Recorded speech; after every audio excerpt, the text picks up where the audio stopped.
pwede rin yung 20. Tapos sa lapis, isang balot, 15. Pwede na siguro. Uy, Marla! Wala, nagugulat pa to. Ano, ready na ba mamili?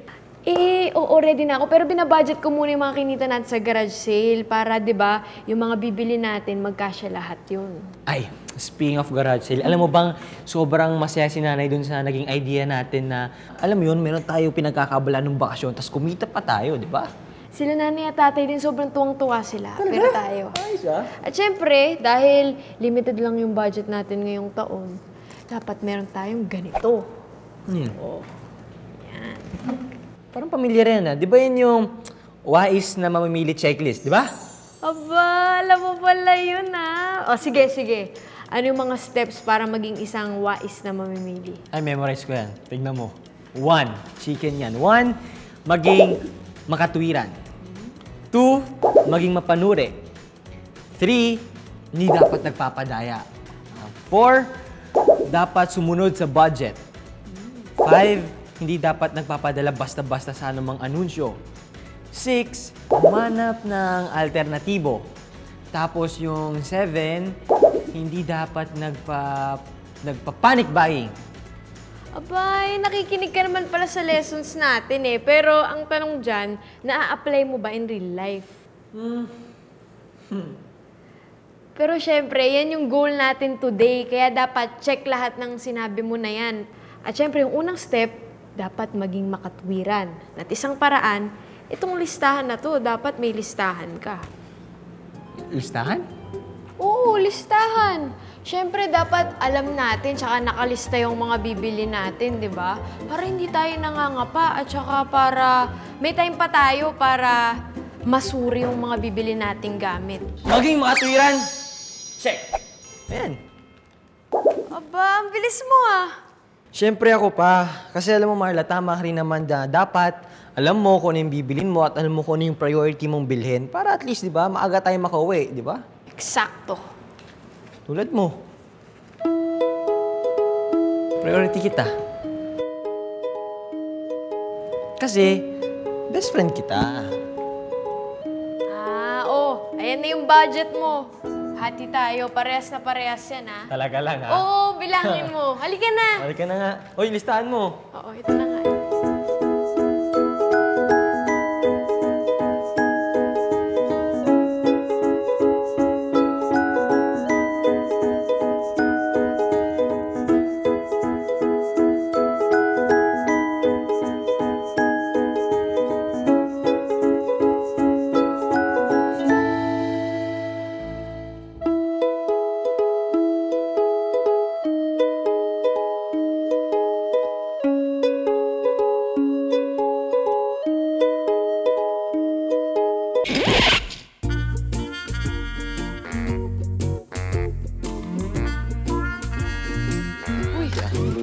Jordan!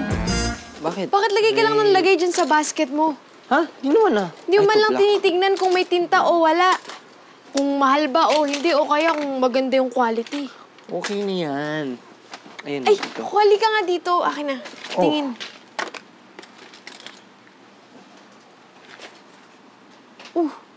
Bakit parang overpriced yata yung mga tinitinda nila dito?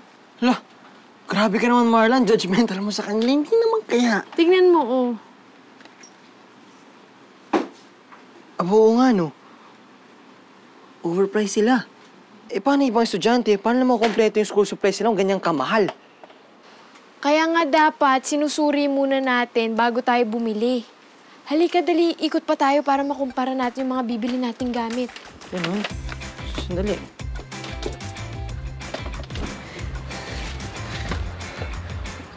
Alam mo, Marla, okay naman yung presyo nila dito eh. Kaso parang... Ay, grabe. Judgmental. Joke lang. Pero, sige, check natin. Ito, check mo. Oh. Itong roller. Oo, yan. Alam mo, ang liit lang oh, pero sa tingin ko dapat lumipat na tayo. Diba? Ito. Parang naiba sa itsura ng mga produkto nila eh. Alam mo, Jordan, napanood ko nga rin sa balita na may mga gamit daw na toxic at saka hindi sigurado yung kalidad. Pero para malaman natin yon, number 1, Nararapat lang na bawat gamit na binibili natin ay properly labeled. Kagaya nito. Oh, walang nakalagay na non-toxic. Oo nga, wala nga, oh. Tsaka parang ang dali mabend, oh. 'Di ba? Number 2. Sa mga notebooks naman, dapat nakalagay kung gaano karami yung page. Ito. Ito rin eh, oh. Ayan, oh. Ito, wala. Tsaka yun, no? Number 3, sa mga ballpen at pencil naman, dapat nakalagay yung hardness symbol at saka smooth writing. At saka alam mo, natatandaan ko rin yung tinuturo sa atin yung Consumer Act of the Philippines na pananagutan ng mga manufacturers, distributors, importers, at saka retailers kung ano man yung masamang na idudulot ng kanilang produkto. Tama ka, Jordan. Kaya dapat sa tingin ko, sabihin na natin yung mga iba eh, para hindi na sila mapasama at saka para hindi na sa kanila makarating yung mga ganyang bagay.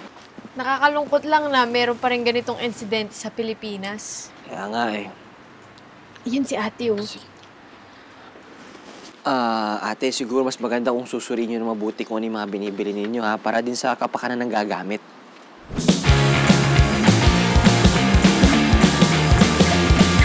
Alam mo, mukhang mas okay nga dito. Number 2, check na check! Marla, sandali na lang to. Matapos na.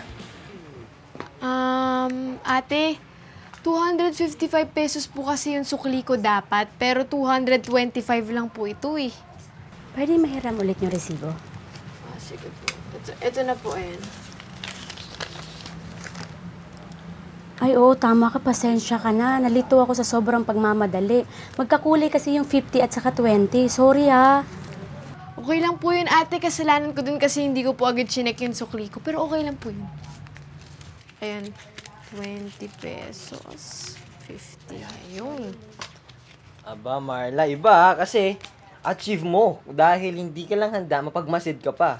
Dahil dyan, ang number 3 ay... Check! Pero sana lang talaga walang manadya sa mga ganitong bagay, di ba? Oo.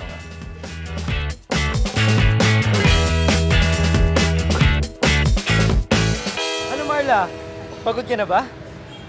Bakit? Kasi kanina pa ako tumatakbo sa isip mo.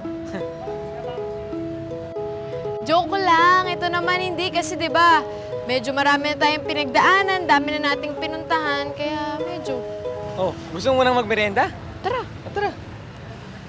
Eh si Marvin pala to eh. Marvin! Oo nga, no. Tindahan mo to? Hello, Marlene Jordan. Tindahan to ng tita ko. Humanap kasi ako ng pagkakakitaan habang bakasyon para sa investment namin pamilya. Wow, iba! Oo, masarap kasi sa puso na nakakatulong tayo sa magulang natin, di ba? Sipag mo naman. Tsaka, balak rin kasi naming magtayo ng kahit na maliit na business nila tatay. Excited na nga ako eh. Alam mo, magandang plano yan. Dahil dyan, pabili kami. Sige. Yan. Sakto ba? Oo naman. Alam mo, Marla, sunod na sa listahan ko yung sapatos eh. Isip ko nga saan tayo pwedeng bumili. Ayun oh, dun! Dun oh! Ay, sige, tara. Para makauwi na tayo!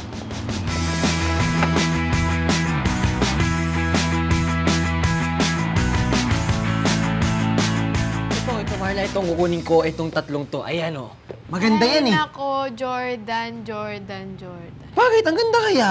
Nasaan ba si... Ayan, ate, kukunin ko po yung tatlong yan. Size 9. Ito kasi, nakita ko doon sa idol ko na si Cole Sprouse. Tapos yung iba sa magazine, kaya kukunin ko yan.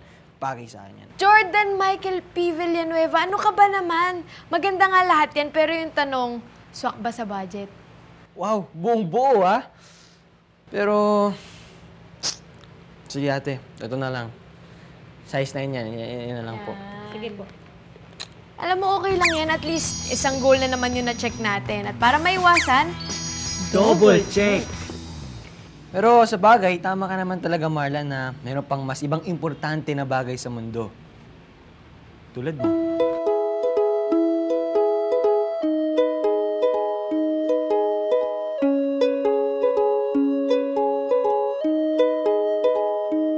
Marla, salamat na kasi lagi mo akong tinutulungan at lagi mo akong sinasamahan kahit nakakapagod. Masaya ako na ikaw yung kasama ko kanina. Yan na? Good evening po. Di ba gano'n naman talaga ang mag-beshi? Di ba, Beshi Marla? Beshi, di ba? So, kumusta naman ang pamimili ninyo, Jordan? Okay naman po, tita. Sa katunayan, nakalimutan natin bumili ng bag. Marla Cristina B. de la Cruz! Ano, complete name talaga, pero...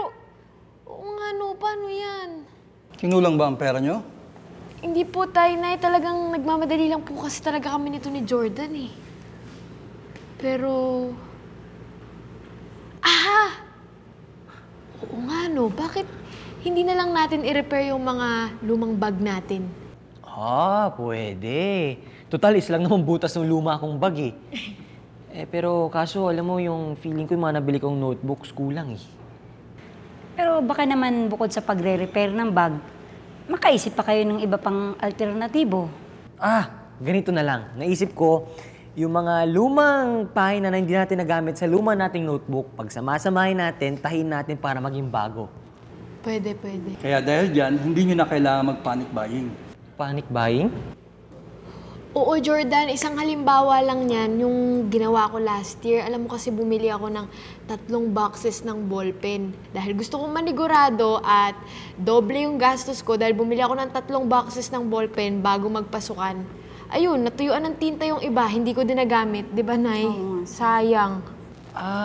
Ganun pala yung nagpa-panic buying, no? So bukod sa mahal na ngayon nagagastos, hindi pa nagagamit kasi napaglulumaan na. Sayang pala talaga, no? Pero, sandali lang kunin ko lang yung iba ko pang mga gamit. Yung bag ko, tapos ayusin natin. Sandali lang. Sige.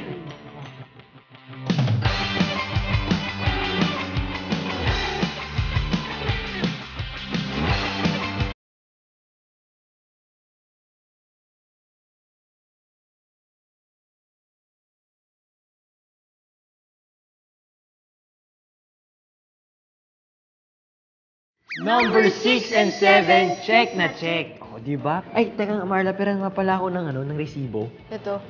Ito nga ba yun? Oo, ito nga. Ayan. Yeah. Kasi ilalagay ko dito sa Money Manager app na meron ako. At least, no-monitor natin kung saan napupunta yung pera natin sa araw-araw. Di ba, usually sa resibo po, nabubura Oo, tama. Uy, ida-download ko din yung app na yan. Okay yan, i-download mo to.